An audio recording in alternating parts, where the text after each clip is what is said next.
¿Me escuchan bien, no? Sí, doctor. Ya, buenas tardes. No sé si todos me conocen, pero yo soy el doctor Jorge Chávez, soy médico de rehabilitación del Hospital de Policía. Soy mayor médico. Disculpen la tardanza, pero hace tiempo que no vengo cuando está mucho tráfico por acá. Y por lo demás mi universidad pues ha crecido bastante. Entonces, no encontraba así que dónde dejar mi carro. ¿Ya? A ver, con respecto al tema de rehabilitación que vamos a tratar hoy día, es específicamente con respecto a la parte traumatológica. Entonces, espero que por lo menos traten de entender por lo menos los conceptos y con respecto a las apreciaciones diagnósticas, que es lo más importante. En el caso de la rehabilitación, siempre va a ser importante el hecho de que nosotros podamos diagnosticar adecuadamente. Si el diagnóstico no está bien hecho, no se va a poder hacer un buen tratamiento. El tratamiento de rehabilitación no es solamente agresiva, no es algo que le dé por champazo, es algo que realmente necesita el paciente o habilita al paciente. Por eso es que es necesario siempre saber cuáles van a ser las condiciones para poder el tratamiento. Y para eso es que es necesario que se tiene que sí o sí saber adecuadamente el diagnóstico. ¿Ah? Con respecto a las generalidades, obviamente son generalidades prácticamente que ya todos lo debemos manejar. Espero que sí. Con respecto, por ejemplo, al músculo, encontramos el músculo como una unidad funcional, donde hay un conjunto de fibras contráctiles. Lo importante de aquí es que hay fibras tónicas que se encargan de todo lo que es la parte específicamente de la resistencia a la fatiga. O sea, y yo voy a tener las fibras tónicas para poder desarrollar un ejercicio constante. Es decir, mis fibras tónicas actúan más en lo que es una maratón, en lo que es de repente en la piscina, nadando, etc. En cambio, mis fibras básicas son las que se encargan específicamente de la contracción rápida. Entonces, ¿ellas en quién intervienen? En la primera contracción, en la contracción inicial.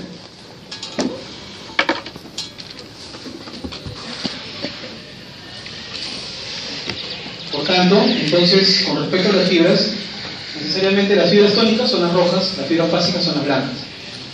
Primer punto. Segundo punto, los tendones. El tendón específicamente tiene que ver con la condición que va a transmitir la fuerza, lo que va a generar que haya una estabilidad o un movimiento, entre comillas, a nivel de lo que es la articulación. Entonces el tendón va a tener que tener una inserción a nivel del hueso para poder hacer justamente el movimiento. Ligamento tiene que ver específicamente con lo que es tejido fibroso. Y hay que entender sobre el ligamento lo principal, que es une y estabiliza los segmentos óseos de la articulación. O sea, es un estabilizador. El músculo da el movimiento. El tendón genera el movimiento. El ligamento evita que el movimiento sea innecesario. O sea, estabiliza la articulación.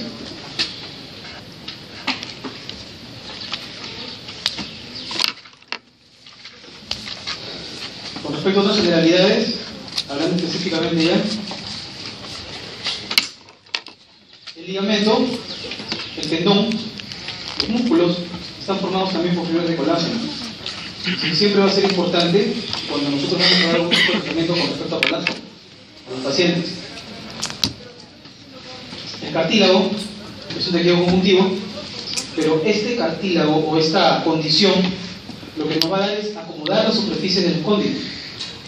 Es decir, nos van a amortiguar, nos van a condicionar al movimiento, a que el movimiento no solamente sea innecesario, sino también que el movimiento no genere una destrucción de la zona. Va a prevenir el desgaste, obviamente por el rozamiento, porque el cartílago se va a encontrar alrededor de la zona donde se encuentra la articulación. El hueso tiene que ver con respecto a la función de soporte y sostén. Es lo que va a generar específicamente el soporte de todo movimiento. Generalidad sobre el hueso, que se almacenan minerales y que obviamente también aquí se produce lo que es la hematopoiesis. Si hablamos del esqueleto humano, vamos a encontrar que el cuerpo humano actualmente todavía se ha considerado que se encuentran 206 huesos a nivel del adulto. Hay 306 a nivel del feto, de los cuales podemos encontrar 29 huesos craneales, 26 huesos de columna vertebral, 25 huesos en la caja torácica, 64 en la extremidad superior y 62 en la extremidad inferior. la clasificación de los huesos, vamos a encontrar también los huesos largos, que son obviamente por la longitud, los huesos cortos, que son los más pequeños, y los huesos planos, que tienen que ver con respecto a una anchura, es una anchura mayor. Si hablamos específicamente de generalidades sobre las heridas de cicatrización, vamos a encontrar que, por ejemplo, la herida principalmente es una solución de continuidad en parte blanda. Esto. Con respecto a qué puede producir la herida, puede ser un traumatismo. Y el traumatismo puede ser una alteración celular que obviamente es causada por un intercambio de energía con el entorno. Es decir, algo que produce que simplemente no se genere una continuidad a nivel de la piel. Cuando hablamos específicamente de cicatrización, en la cicatrización tenemos que hablar de lo que son las características. Lo que tenemos la cicatrización primaria, la secundaria y la terciaria. En la primaria vamos a obviamente ver la condición inicial, que es reparar y suturar. La condición secundaria es una cicatrización consecutiva de la espontánea, o sea, simplemente lo dejamos. Dejamos que solito, en este caso la piel o el tejido, se vaya cerrando. La primera, que es la primaria, la sutura la hacemos nosotros. La secundaria, la cicatrización consecutiva, simplemente la herida, o sea, es espontánea. En cambio, en la terciaria, ayudamos con alguna condición en algunos bordes, para que necesariamente la cicatrización sea un poquito más, entre comillas, perfecta. Eso se hace más a nivel de lo que es específicamente estética. Fase de la cicatrización. Importante saber simplemente que hay una fase inflamatoria oxidativa, donde se va a generar eso generalmente el primero de los 2 o 4 días. Esto ocurre obviamente a partir de lo que es la primera hemostasia, donde va a haber una lesión, luego va a haber una condición para que genere un espasmo vascular, luego va a haber la liberación de catecolaminas, y esto va a provocar inicialmente la vasoconstricción, donde generalmente se genera, obviamente, llaman a las plaquetas para que generen fibrina, y esto va a causar la formación del coágulo sanguíneo. En otra condición, la vasoconstricción también va a ser un mediador resortivo que va a provocar que las plaquetas hagan una especie de vasodilatación. Y la liberación de catecolaminas va a liberar lo que se llama células parenquimatosas. En la fase de inflamación, vasoconstricción, vasodilatación, permeabilidad capilar, que es lo más importante. En la fase proliferativa, se puede dar más o menos entre 5 y 40 días. Aquí generalmente va a haber la aparición de los vasos nuevos, de la neoformación. Entonces esto se va a producir ya para que comience a cerrar mejor la herida. Inicialmente la fase, en este caso la hemostasia o la fase oxidativa, va a comenzar solamente a llamar a las células. Aquí va a aparecer los neovasos. Los fibroblastos producen abundante colágeno y va a haber una gran fibrilación celular. La fase de maduración o remodelación. Aquí sí va a durar más o menos meses o años, donde vamos a involucrar el hecho de que hay una remodelación y obviamente eso va a ser lento. La remodelación es a partir de lo que es el colágeno. Mientras más colágeno hay, mejor va a ser la remodelación. Necesariamente esta recuperación va a darse para que se dé una respuesta tensil. Respuesta tensil quiere decir que la piel necesariamente tiene que tener una buena disensibilidad. Cuando hablamos de cicatrización espontánea, nuevamente hablando, hablamos justamente de lo que es la cicatrización secundaria. Todo lo que es espontáneo a nivel de cicatrización, eso es secundario, solito. Por ejemplo, una quemadura, que no necesariamente tiene que haber una sutura, o donde no colocamos un colgajo, podría haber una cicatrización de tipo secundario. Va a ser espontáneo, vamos a ir dejando que poco a poco el colgajo, en este caso la piel misma, solita, vaya a regenerarse. Cuando hay una cicatrización dirigida, lo que llamamos cicatrización primaria. Obviamente cuando colocamos las suturas, el tipo de sutura que se pueda colocar. Si hablamos de una evolución de la cicatrización a nivel de la piel, vamos a encontrar las cicatrizaciones normotróficas, que son las normales. Aspecto, textura, consistencia es prácticamente similar como antes era la lesión. Las cicatrizaciones atróficas, donde la fase de maduración no llega a lo que es el trofismo fisiológico esperado. O sea, simplemente están cortitas, bajitas, o a veces tienen pequeños orificios en las zonas de herida. La cicatrización hipertrófica no es la queloide, es cuando hay el colágeno, en este caso, es en cantidades normales. Y obviamente no logra organizarse y no consigue una remodelación adecuada. O sea, hay una falta de armonía de la cicatriz. Puede ser por partes bonitas, por partes eso se llama una cicatriz hipertrófica. En cambio, la cicatriz queloide sí es la cicatrización patológica, en la que hay una excesiva producción de colágeno, completamente distinto a una cicatrización hipertrófica o una cicatrización queloide. Y obviamente eso es importante debido a las condiciones con respecto a la cicatrización, porque va a haber complicaciones. Entonces, hay complicaciones como por ejemplo las infecciones, las hemorragias, las sedentaciones, lo que son las dehiscencias, o lo que se llama obviamente la separación de la herida, o la evisceración, donde hay dehiscencia y salida de órganos. Ahora, netamente hablando sobre el tema específico, el tema traumatológico. Cuando hablamos de esguinces, tenemos que hablar específicamente de articulación. Entonces, articulación tiene que estar compuesta por obviamente mínimamente dos huesos que estén confrontados. Estos huesos van a tener cartílago, como hablamos inicialmente, y va a tener una cápsula con revestimiento interior sinovial en este caso. Van a constituir puntos de unión, va a haber una conexión que va a proporcionar un mecanismo de movimiento. Entonces, para eso necesariamente necesitamos la articulación. Y en la definición de esguince, necesariamente vamos a encontrar que hay una distensión o una ruptura, ya sea completa o parcial, cuando es generalmente de un proceso que está ligado con lo que es el ligamento. O sea, la lesión del esguince tiene que ver con el problema del ligamento. Por tanto, entonces, aquí podemos encontrar infinidad de problemas con respecto a los esguinces. Hay esguinces de los dedos, hay esguinces de la muñeca, hay esguinces de la rodilla, esguinces de la cadera, esguinces de la columna, porque simplemente está ligado a lo que es la parte del ligamento. Generalmente se va a dar por movimientos forzados a nivel de lo que es la articulación, de una posición normal a una posición anormal. Los grados de esguince se pueden evaluar necesariamente, por ejemplo, cuando encontramos un ligamento normal, obviamente no es un esguince, pero inicialmente cuando hay un grado 1, encontramos desgarro microscópico, que no lo vamos a observar. Son las distensiones necesariamente ligamentarias. En el grado 2 encontramos el desgarro parcial. Y en el grado 3 ya podemos encontrar rupturas completas.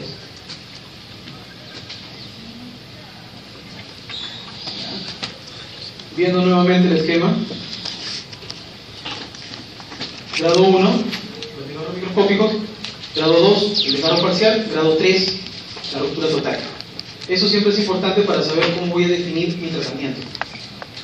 Por tanto, entonces, en la clasificación, encontrando un esguince de primer grado, voy a encontrar que el ligamento no hay una ruptura, pero hay una distensión. Yo no voy a ver específicamente un desgarro, yo no voy a ver una inestabilidad en la zona, pero sí puedo observar de repente aumento de volumen en la zona, puedo observar que el paciente presenta dolor, puedo observar que el paciente siente algún tipo de grado de claudicación a la marcha, y por tanto entonces la condición para entender inicialmente un esguince de primer grado es: no hay ruptura, puede haber necesariamente dolor, aumento de volumen y no necesariamente inestabilidad articular.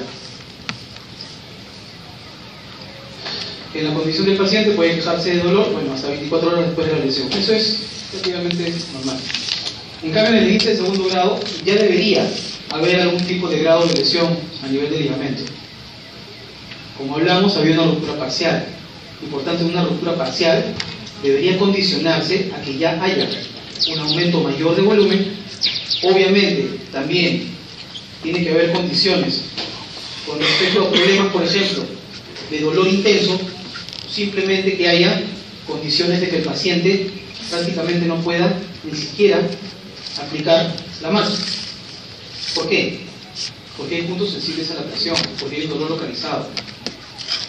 Aquí, por ejemplo, estamos viendo el ligamento peroneo astragalino anterior.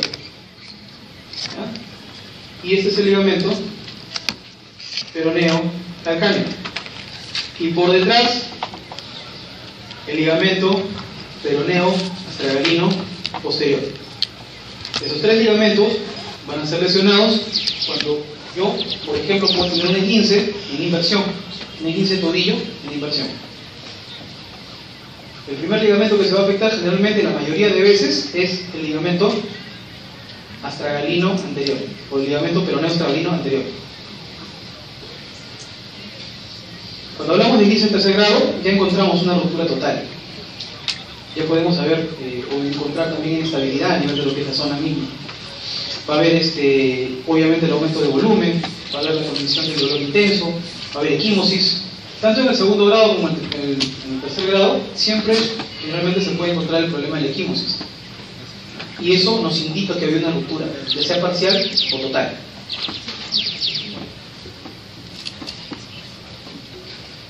Con los cuidados por lesión, también tienen que ser definidos necesariamente de manera inicial y también con respecto al tratamiento dependiendo el tipo de lesión que tenemos.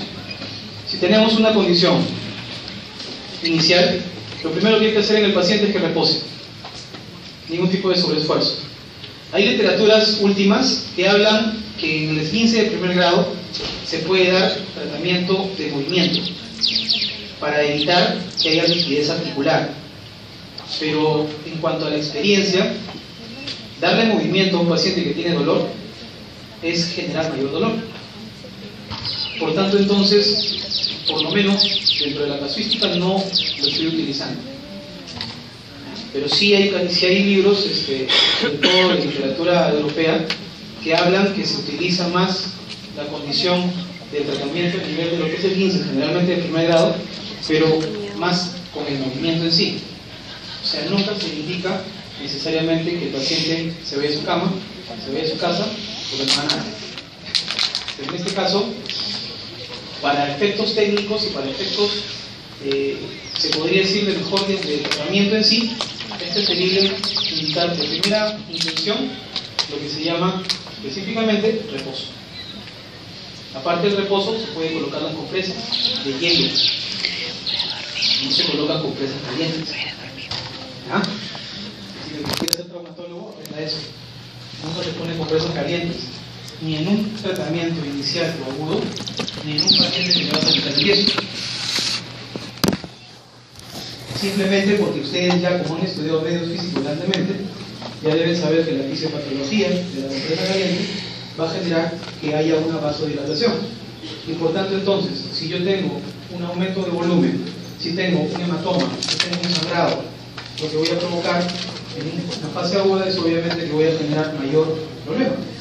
Entonces, por ende, lo que tengo que hacer es al revés, algo que me genere una vasoconstricción, algo que me disminuya el volumen, algo que disminuya la condición del dolor. Y el tratamiento inicial para eso siempre va a ser el hielo. La compresa fría es un tratamiento inicial. Por eso cada vez que uno se cae, se golpea, la mamá de lo que primero le pone es un hielo. No se pone algo caliente. Te caes, te golpeas o te pone un poco de aceite, no creo, ¿no?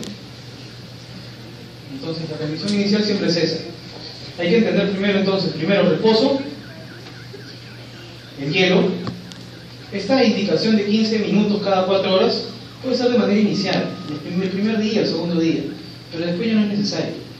El hielo de por sí tiene una condición que a partir de los 10 minutos va a generar una inestabilidad en la piel, quema la piel. El que alguna vez ha puesto hielo se va a entender lo que estoy diciendo. Si te pones hielo 3-4 minutos, te vas a dar cuenta que la piel te comienza a arder y posteriormente se te va a adormecer. Y es tanto el adormecimiento que genera que posteriormente después no sientes nada. Tanto así que después te vas a ver una ampolla pasados los 10 minutos. Por eso las indicaciones también dependen mucho del tiempo. Generalmente 4, 6, 8 minutos es lo recomendable. 10 minutos se puede colocar. Más de 10 no es lo recomendable. Más de 20 menos. ¿Por qué indica que hay elevación generalmente en una condición de un esguince? Necesariamente por el mismo aumento de volumen. Como hay un aumento de volumen, obviamente lo que quiero es bajar el volumen. No lo voy a masajear, pero sí le voy a indicar que a una elevación, en este caso del tobillo, estamos hablando del tobillo, pueda condicionarse a disminuir la presión vascular y obviamente eso le va a generar menor edema y menor aumento de volumen. Esto ya tiene que ver con lo que vamos a proporcionar posteriormente, ya sea para la condición de tratamiento o no. Si el paciente tiene un esguince de primer grado, no le voy a poner una muleta. Si tiene un inicio de primer grado, lo que le voy a indicar después de unos 3, 4, 5 días, sí va a ser un inicio en la marcha. Y por tanto, entonces, la condición de tratamiento con respecto ya sea a un muletaje, ya sea a un yeso, o ya sea, por ejemplo, a lo que se llama boquín de Walker, es cuando el paciente tiene pues un esguince de segundo grado, de tercer grado. Está un poquito más complicado, que lo que quiero es que el paciente no haga ningún tipo de movilización, porque la inmovilización es lo que me va a determinar que necesariamente ese ligamento se pueda reconstituir, simplemente por el efecto de la cicatrización. Por eso hablamos de cicatrización. La amplitud de movimiento debe revalorarse cada 2 o 3 semanas hasta completar cicatrización. Esto generalmente con respecto también al ejercicio. Cada 2 a 3 semanas se puede aumentar la cantidad de ejercicio. Ya sea decirle al paciente, pisa, no pises, o de repente comienza a caminar 10, 15 o 20 minutos. Si hablamos específicamente del esguince de tobillo, igual, en el caso del tratamiento, primer grado, generalmente el reposo puede ser por 7 días, pero no estamos hablando de un reposo absoluto, es un reposo relativo. Igual, la inmovilización también puede ser relativa. Se puede colocar vendaje o simplemente se le puede decir al paciente que trate de evitar los movimientos innecesarios. Obviamente se puede dar antiinflamatorios y parte indica el tratamiento de rehabilitación. Ahora, si tengo un paciente que tiene un esguince de primer grado, la rehabilitación no va a ser el segundo día de tratamiento, por el efecto de cicatrización. Porque acuérdense que el esguince de primer grado tiene que ver con una condición de rupturas microscópicas que yo no estoy observando.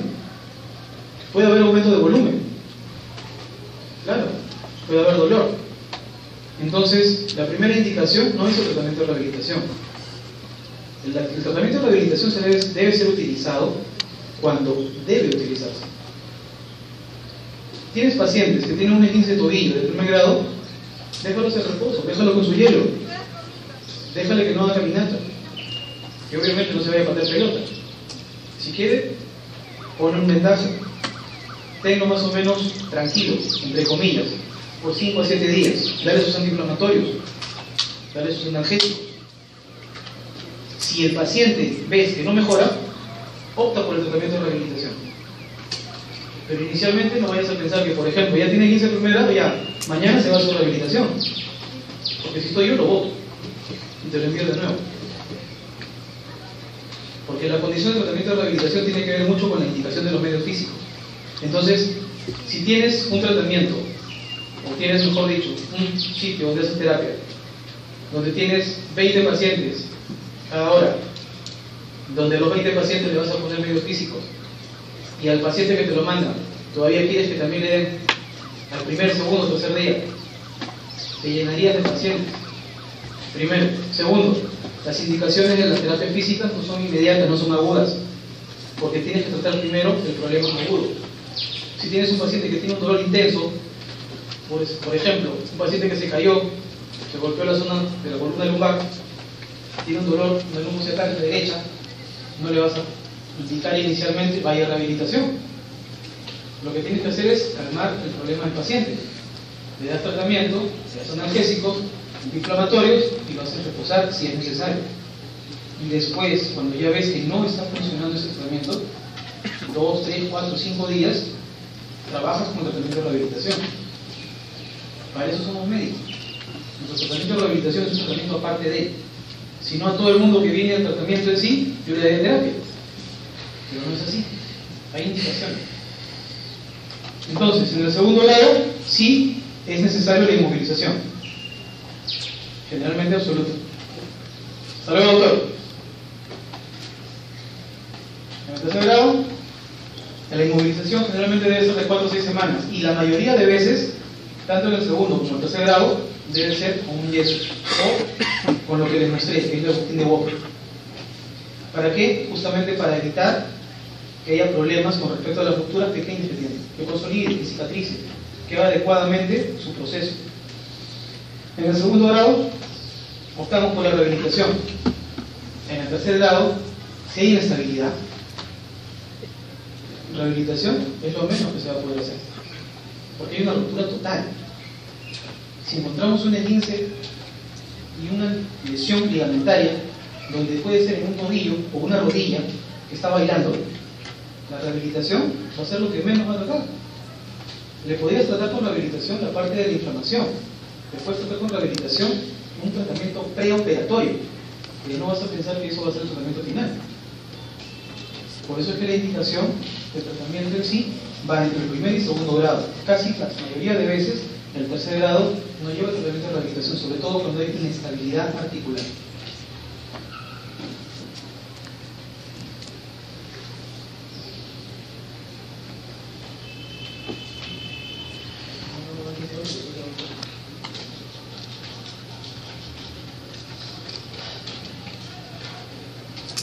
Bueno, hablando un poquito más con respecto a lo que es esguince, si hablamos específicamente de lesiones ligamentarias, siempre tenemos que tener en cuenta esas condiciones. Lo primero, que el paciente presente o no presente dolor. Lo segundo, que el paciente presente inestabilidad o no. Lo tercero, que el paciente presente un gran aumento de volumen y, obviamente, dentro del aumento de volumen, que presente problemas con respecto a equimosis o hematomas. Si el paciente presenta equimosis o hematomas, ya no quiere decir que es un primer grado. Los tipos de lesión pueden ser en inversión, o pueden ser en eversión, o pueden ser mixtos. Cuando tratamos una lesión mixta, el tratamiento obviamente va a ser un poquito más de lo normal. Si condicionamos a un tratamiento de rehabilitación inicial en un paciente, la compresa fría, como les vuelvo a repetir, es un tratamiento inicial casi siempre, para la mayoría de problemas a nivel agudo o hasta subagudo.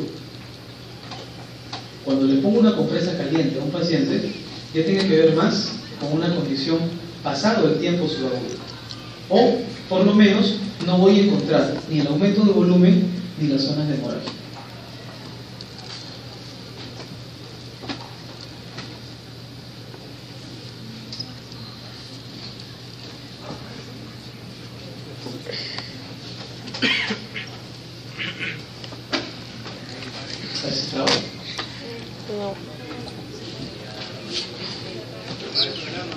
Yo traigo vivo por si acaso.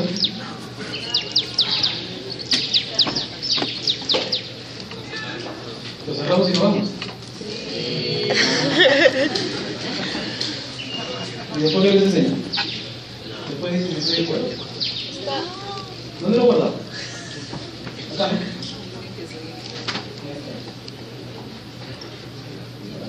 A ver.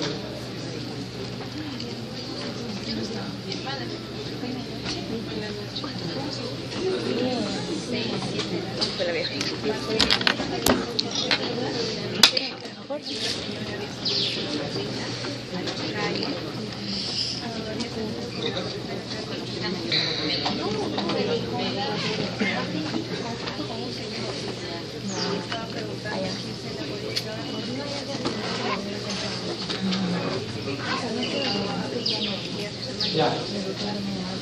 No sigamos aburriendo al público y por tanto entonces hablemos un poquito más con respecto a las condiciones de los esguinces.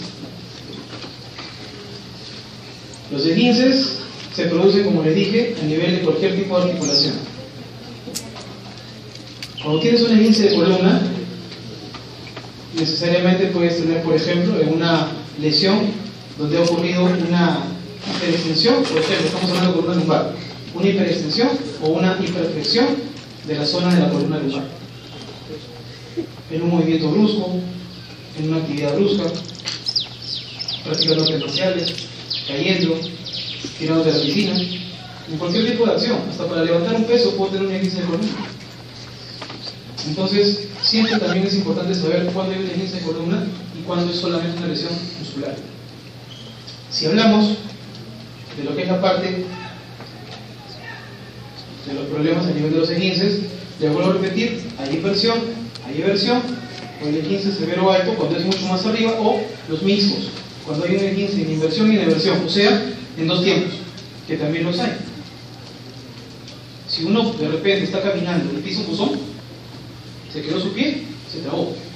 Si uno está jugando y de repente encuentra un hueco en el parque o en el sitio donde está jugando, su pie se trabó y puede hacer 2 tiempos. Y ahí puede haber un doble 15. Ahí hay que determinar si realmente hay una inestabilidad para ver si es que se le va a colocar o no un yeso. Generalmente los esguinces tipo mixto o los tipos altos, la mayoría de veces van a tener yeso, porque hay muchas más lesiones ligamentarias. Como les vuelvo a repetir, el que primero se lesiona, o el que mejor dicho tiene la mayor casuística de lesión, es el ligamento peroneo astragalino anterior. La mayoría de veces le palpas la zona anterior al paciente y le vas a encontrar dolor. La mayoría de veces encuentras esa condición. Le palpas el resto del tobillo, nada. Así que hoy día, si quieren, vayan a doblar su tobillo. Indicación inicial. ¿Qué tengo que hacer? ¿Por qué le pido la radiografía? La radiografía la estoy pidiendo en las primeras 24 horas, no porque quiero saber exactamente algo del esguince, sino porque pudo haber una lesión del hueso, dependiendo de la zona de inserción. Entonces, generalmente, ¿qué podría tener? Lesiones con respecto al malilo tibial, el peroneo, al quinto metatarsiano y al escafoides del pie. Para eso le pido una radiografía, porque quiero observar si hay lesiones aparte de. No es porque quiero definir mi esguince. Y obviamente, si el paciente te pregunta, ¿por qué me pidió radiografía, doctor? Porque quería descartar una fractura. No le vayan a decir que le pedí porque es un esguince. Y yo le veo el esguince, como algunos también lo hacen. Van a la emergencia, mire, aquí se ve su esguince, grandote. Se ve el edema, mire cómo está. El hueso no se ha roto, pero felizmente el ligamento está bien. Esguince. ¿Ya? Nosotros pedimos la radiografía específicamente porque queremos descartar las lesiones de fractura. Y las lesiones de fractura, pregunta de examen a donde vayan, son malleolo tibial, malleolo peroneo, el quinto metatarsiano y el escafoides del pie, porque son las zonas de inserción de los ligamentos. Y por eso le pedimos radiografía en las primeras 24 horas.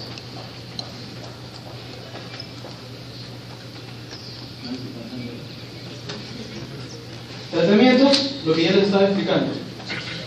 Esto de la movilización temprana es paulatina, pero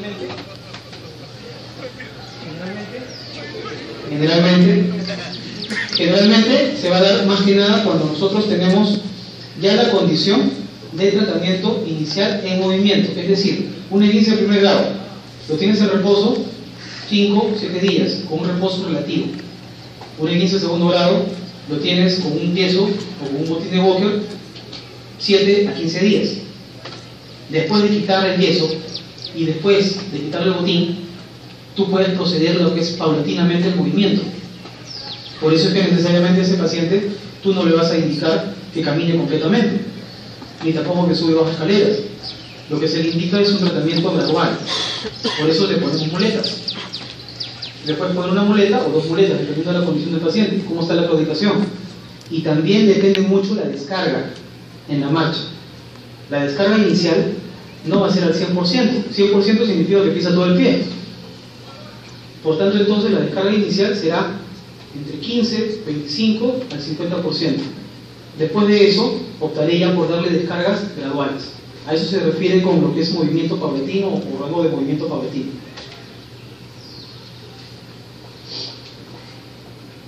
Otras condiciones aparte, los baños de contraste, que se pueden utilizar el frío y el calor, son cuando son problemas subagudos, no son problemas agudos específicamente. Reducir la inflamación, lo del masaje también está indicado. No puedes indicar un masaje inicialmente cuando tú ves a un paciente que tiene el traumatismo agudo. ¿Qué hace el masaje? Hace movilización de tejidos, hace movilización del volumen, genera un estímulo a nivel del tejido. Y por tanto, entonces, si yo tengo un paciente que está con una ruptura, tengo 2 o 3 días, con un hematoma, una equimosis, no le voy a hacer masaje. Ni siquiera el huesero le hace masaje. Entonces, en la condición del masaje también debe ser generalmente en las fases subagudas. El fortalecimiento de los músculos es dependiendo del tipo de potencia que le vas a dar. Si ves al paciente que está caminando bien, vas a repotenciar solamente la marcha. Si ves al paciente que no está caminando bien, que está claudicando todavía, tienes que ver cuáles son los factores en la marcha. ¿Qué problema tiene que haber? Hay de repente debilitamiento de los gemelos, hay un debilitamiento de la zona tibial. Generalmente, si es un E15 en inversión, va a haber una debilidad inicial de la zona peronea, porque la zona peronea es la que ha sido afectada, y donde el paciente que tiene un E15 no va a pisar inicialmente, va a querer pisar más con la puntita o con la parte interna, si ha sido lesión en inversión. Si ha sido lesión en inversión, al revés. Con respecto a la educación proprioceptiva, es específicamente entender nuevamente lo que es el movimiento y lo que es la marcha y también lo que es la postura. Los E15 de rodilla también obviamente tienen que ser provocados por movimientos bruscos. Pueden ser giros rápidos o giros súbitos, golpes directos, frontales, laterales, etc. Y eso va a depender para condicionar a si el paciente presenta el tipo de lesión ligamentaria. Por ejemplo, en el caso del paciente que estamos observando, jugador de fútbol que recibe un impacto en la parte lateral interna. Si el impacto es lateral interno, voy a hacer una condición de movimiento anormal hacia la zona externa y por tanto puedo haber recibido el impacto como contusión en la zona interna, pero el ligamento que se me va a romper es el ligamento colateral externo. Igual en las lesiones laterales externas. Un jugador que de repente involucra un efecto de movimiento de esfuerzo sobre la zona lateral externa va a provocar que el ligamento colateral interno se pueda romper. Igualito en el anterior, igualito en el posterior. El daño por detrás te produce lesión ligamentaria cruzado anterior. El daño por delante te produce lesión ligamentaria posterior. Eso lo ven ¿dónde? En esta prueba, la prueba del ACMA. Ligamento cruzado anterior, que es el de abajo, cajón anterior, hacemos movimiento hacia adelante. Y por tanto, al hacer movimiento hacia adelante, encontramos el ligamento cruzado anterior roto.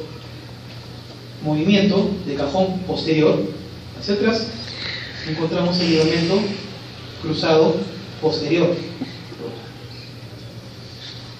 En la prueba de Bostezo vamos a encontrar generalmente los ligamentos colaterales, tanto el interno como el externo.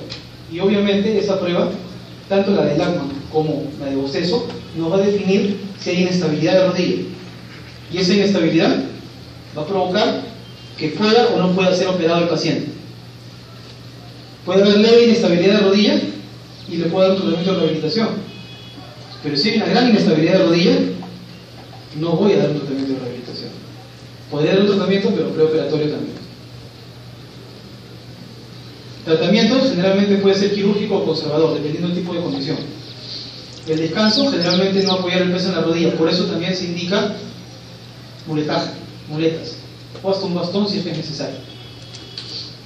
Si el dolor va disminuyendo, vamos disminuyendo también la cantidad de mancha y descarga. El hielo siempre, como tratamiento agudo. El vendaje me va a ayudar a estimular lo que es la inestabilidad, o sea, me va a provocar estabilidad. Es como poner una rodillera. La condición de colocar una rodillera depende mucho de la inestabilidad. Si el paciente tiene una leve lesión, no es necesario poner una rodillera. Pero si el paciente tiene gran inestabilidad, una rodillera generalmente articulada, que tiene fierritos a los lados, para que no tenga un movimiento total. Elevar la rodilla, generalmente, como les vuelvo a repetir, eso tenía que ver más con la condición del aumento de volumen. Los antiinflamatorios que siempre deben ser utilizados, la mayoría de veces. Ya les hablé de las rodilleras y el muletaje, y los ejercicios de rehabilitación que tienen que más que nada evitar la rigidez cuando ya ha pasado el periodo de inmovilización.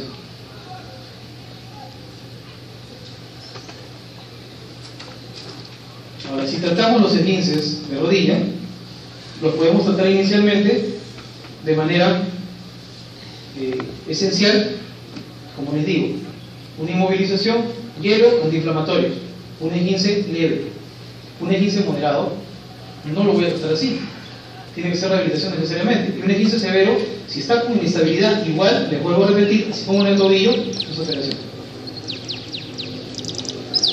El esguince del raquis cervical, que tiene que ver con lo que se llama whiplash, el mecanismo de transferencia de energía de aceleración o desaceleración, un movimiento brusco de la zona de la columna. Generalmente donde se puede dar, en colisiones de vehículos, en zambullidas, donde hay una hiperextensión, que también va a ser seguida por una hiperflexión. Una hiperextensión, una hiperflexión. Whiplash, latigazo. Síntomas: puede haber dolor articular, ciertamente puede ser de la zona distal, puede ser mixto, también puede ser de la zona de ligamentos y músculos. Puede haber dolor de cabeza, cierta tensión muscular, rigidez por el efecto mismo del movimiento y la brusquedad que ha recibido el paciente en este caso, la hipersensibilidad, los trigger points, los puntos gatillos, que son inmediatamente muy dolorosos, parestesias, sensación de adormecimiento, sensación de disminución de fuerza, sensación de cierta inestabilidad a nivel de lo que son los miembros superiores, le pesan los miembros superiores, mareos, síndrome vertiginoso, puede haber hasta disfagia, hipoacusia, disfunciones en la articulación temporomandibular,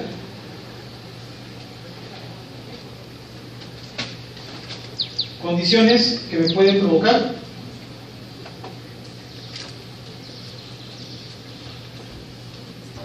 buenas tardes. Buenas tardes, doctor. ¿Qué tal? Continúe nada. Que me pueden provocar también problemas de la habilidad emocional o hasta llegar a dificultad en la concentración y trastornos de la memoria. Eso ya es un grado de whiplash mucho más severo. Generalmente podemos encontrar representaciones clínicas. La radiculitis es lo más frecuente que van a encontrar a nivel de whiplash. Inicialmente, dolor cervical, irradiado a la mandíbula, irradiado a los hombros, irradiado. Eso se llama radiculitis o inflamación radicular. Puede generarse problemas hacia la región anterior del hombro o llegar hasta las extremidades superiores.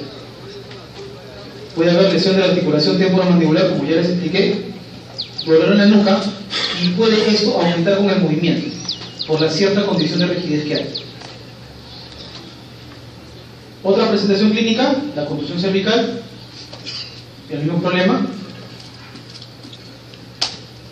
Otras presentaciones clínicas que puede ya generarse un problema de hernia discal, las manifestaciones psiconeuróticas con respecto a la habilidad emocional, trastornos de la memoria y las lesiones lumbares asociadas, siempre y cuando haya una lesión de lo que es el ilio postolumbar, o sea, el músculo longíneo. Importante saber que necesitamos una radiografía anteroposterior lateral y funcional, siempre y cuando obviamente el paciente no tenga inestabilidad articular. Si el paciente tiene un accidente de tránsito y le cruja el cuello, no vayan a hacer que le pidan funcional. Pedir una tomografía, una resonancia, una electromiografía, según la condición del paciente. Ya hablamos de la sensibilidad, ya hablamos de las parestesias, ya hablamos de lo que puede presentar el paciente. Si es mayor de 65 años, también necesariamente debe pedirse un examen de ese tipo, siempre. Si ha habido una caída por escaleras, si el accidente es de bicicleta o automóvil a una velocidad mayor a 100 km por hora, o sea, que vaya pendiente, porque no creo que nadie pueda manejar a 100 km por hora, ¿no? Los grados de whiplash, clasificación de Kever.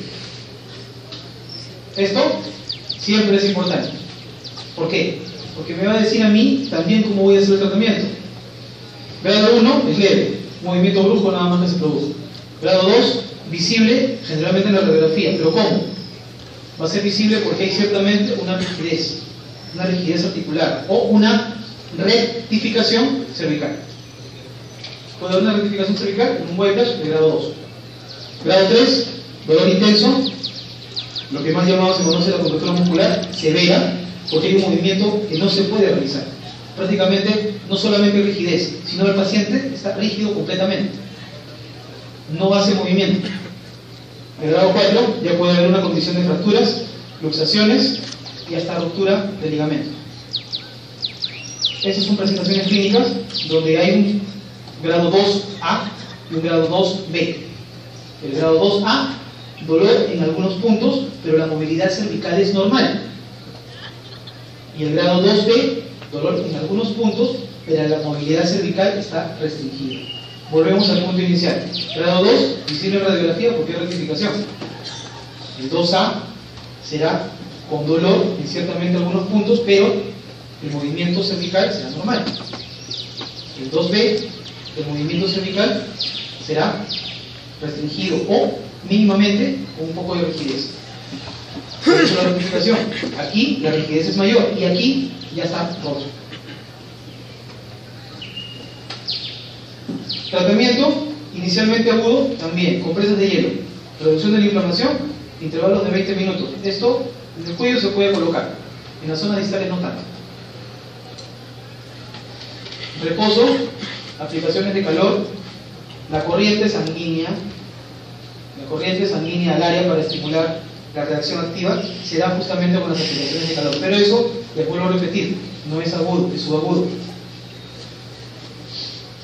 Tomar antiinflamatorios para reducir la inflamación, los masajes cuando los cuadros necesariamente no sean agudos y cuando el paciente no presente un dolor intenso. Si el paciente tiene dolor intenso, no hay masaje.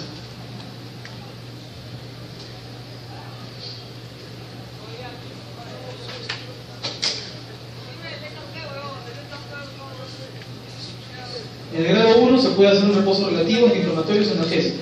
En el grado 2 y 3 generalmente se puede poner ya inicialmente un collarín cervical. Puede ser blando o puede ser rígido. 3 días o hasta 2 semanas, dependiendo de la condición del paciente. Si hay un grado 4, necesariamente es quirúrgico. ¿Qué más se le puede dar al paciente? Movilizaciones pasivas y activas, pero eso dependiendo del tipo de condición. Si es un grado 4 o un grado 3, no hay movilizaciones pasivas, no hay movilizaciones activas. Entonces le va a ocurrir en este caso a alguien que le mueve el cuello, a un paciente que tiene un grado 3 o un grado 4, va a provocar mayor dolor e inestabilidad. Por la misma condición del white flash, a nivel de 3 y 4, que hay mayor rigidez articular y que hay mayor dolor.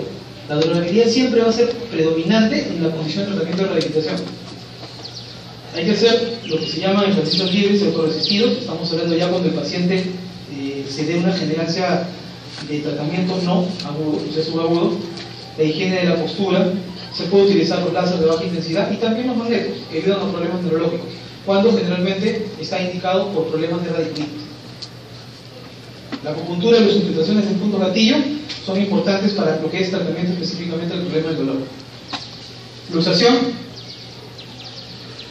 La luxación específicamente es lo que se llama también mal llamado dislocación o lo que es desplazamiento normal y permanente de los extremos óseos de la articulación. Hay una pérdida de contacto de la zona ósea. Se puede haber daño también de lo que son vasos y también nervios. La subluxación obviamente es una condición que no es permanente. La luxación es más permanente de lo normal. Condiciones, por ejemplo, en el caso del hombro, la luxación o canoe, luxación o lo que se llama luxación de locación anterior o luxación posterior.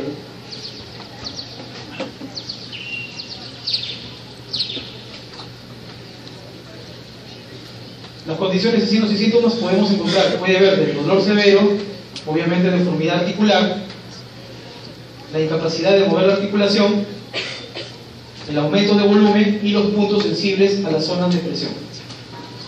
¿Ya? Normal, anormal. Recontra normal, más anormal que yo. Luxación abdomen regular, puede haber en lesiones deportivas. Importante saber que hay una clasificación de Rothbard, donde hay 6 puntos, y una clasificación de Alma, donde hay 4 puntos.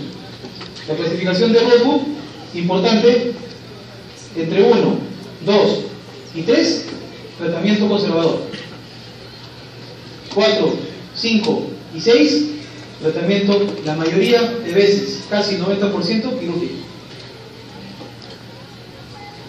Aquí generalmente deformidad, puntos sensibles a la presión, edema y hematoma, pero generalmente en las zonas de lesión. Estamos hablando de acromio clavicular. No es lesión del hombro específicamente, es lesión de algún tipo de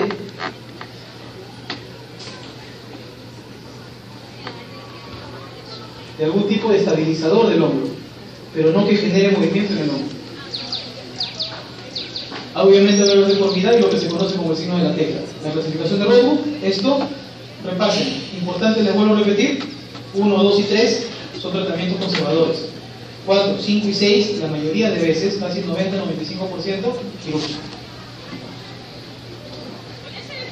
La clasificación según Altman tiene 3, donde mayormente encontramos ligamentos estirados, ligamentos abiertos, ligamentos completamente rotos, pero con una condición mayor. No solamente hay ruptura de la zona acromioclavicular, sino también de la zona coracoclavicular. Es decir, mayor inestabilidad. Esto es esto. O sea, clasificación 3 según Altman. Y si nos vamos a la clasificación de Rothko, sería prácticamente la clasificación de un tipo bajo y un tipo superior, entre 5 y 6. ¿Ya? Está prácticamente inestable. ¿Por qué? Lesión, vuelvo a repetir, acromioclavicular y lesión coracoclavicular. 4, 5 y 6, la mayoría de veces, entre 5 y 6, lesión coracoclavicular.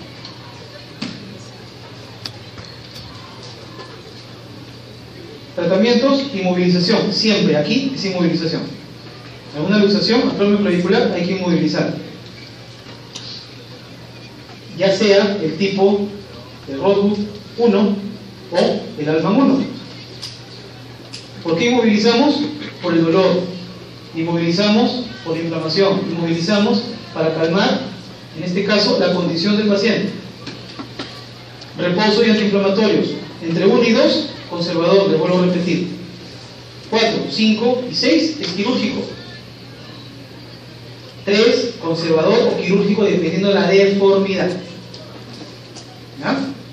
Por eso les dije, 1, 2, 3, la mayoría de veces conservador. 4, 5 y 6, según la clasificación de Rothko, es quirúrgico. Luxación de hombro, más del 50% de las luxaciones normales, 95% de luxaciones son anteriores, la mayoría de veces son anteriores. Luxación anterior, caída sobre el brazo extendido o golpe directo en el hombro. Luxación posterior, generalmente raras, se puede encontrar en pacientes que presentan convulsiones, dolor intenso, deformidad visible, cabeza de húmero palpable, incapacidad de mover el brazo. Generalmente en una luxación no hay movimiento de brazo, el paciente no lo puede mover. Depende mucho de la condición de cuánto tiempo se puede haber regresado o colocado el hombro en su sitio, porque depende la condición vascular y la condición neurológica. Si obviamente pasa mucho más tiempo de lo normal, va a haber una necrosis. Hay lesión de partes blandas, puede haber lesión del nervio axilar. Esa es pregunta de residencia, por si acaso. Luxación de hombro, y también pregunta de examen. Lesión del nervio axilar, luxación de hombro, que puede estar relacionada, no necesariamente siempre, puede estar relacionada.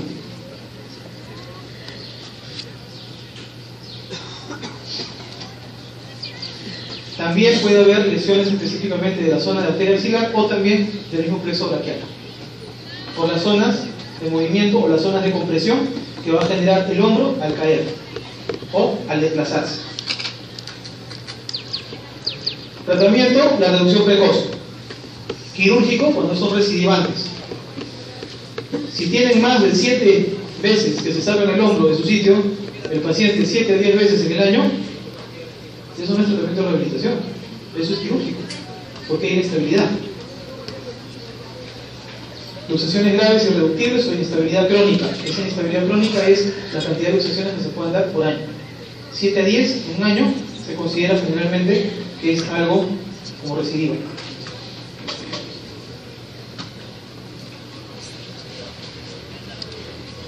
Tiene que hacerse reposo, cabestrillos, el vendaje de Belpot, que es un vendaje en 8, el yeso tóraco-braquial, la crioterapia, que es obviamente lo que es el hielo, los AINES, y los medios físicos, en este caso, que son mi chamba. El ultrasonido, el magneto, el TENS. El magneto, para una lesión de luxación, es muy bueno, porque tiene afectación del ligamento. Para una lesión de 15, es muy bueno. Para una lesión que involucra la luxación, un problema donde ha habido una lesión del nervio axilar, también el magneto es muy bueno, porque el magneto ayuda a la recomposición de la zona del nervio. La luxación de recidivante de hombro generalmente son más de 3 ocasiones, pero consideradas en un mes. ¿Ya? Son de 7 a 10 en un año. Mecanismos de poca intensidad. No necesariamente tiene que haber una intensidad grande para que el paciente mueva su hombro y se salió. Y él solito lo regresa. Peligro de recidiva de 50-90% generalmente en los menores de 20 años. O en esos pacientes que tienen problemas de hiperlaxitud articular.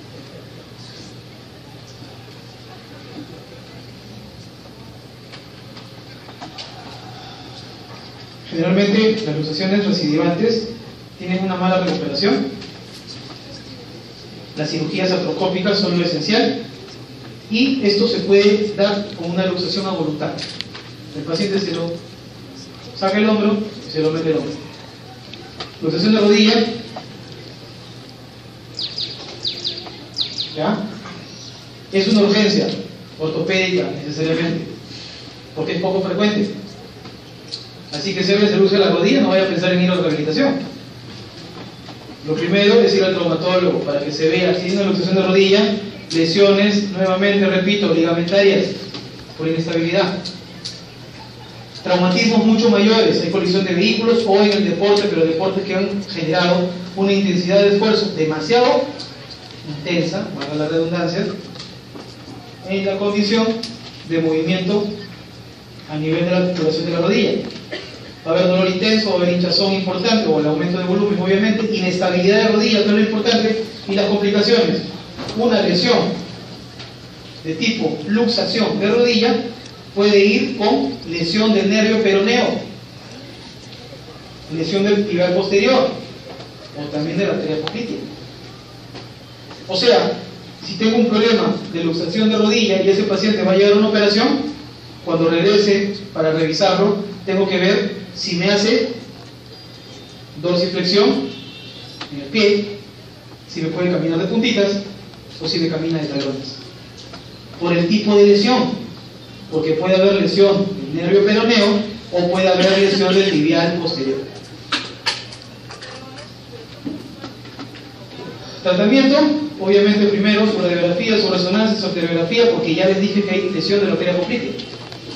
Reducción mínima, generalmente 6 horas. Lo primero. Pero eso es para que llegue al traumatólogo, para que se decida el yeso inicial o ya inicialmente la operación. La cirugía dice que no urgente, necesariamente cuando ven la condición del paciente. La mayoría de veces van a cirugía.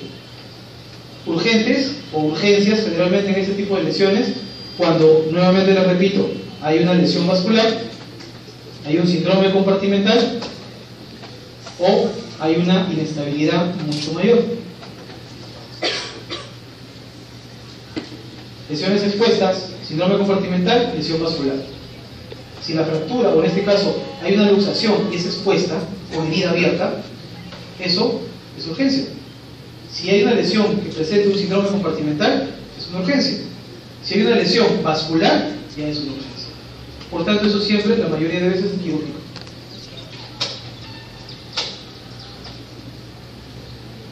La luxación de la rótula, solamente este huesito sesamoideo se mueve, se sale de su sitio o fuera de su cavidad.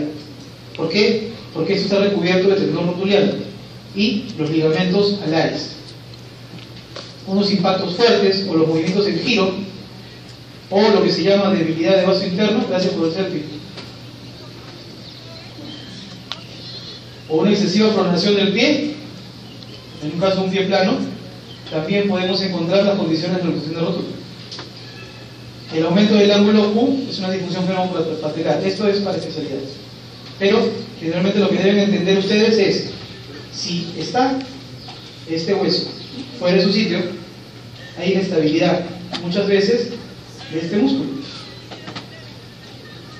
¿Cómo se llama este músculo?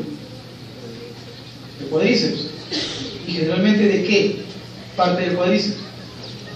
Está acá, por si acaso. Del vasto interno, ¿ya?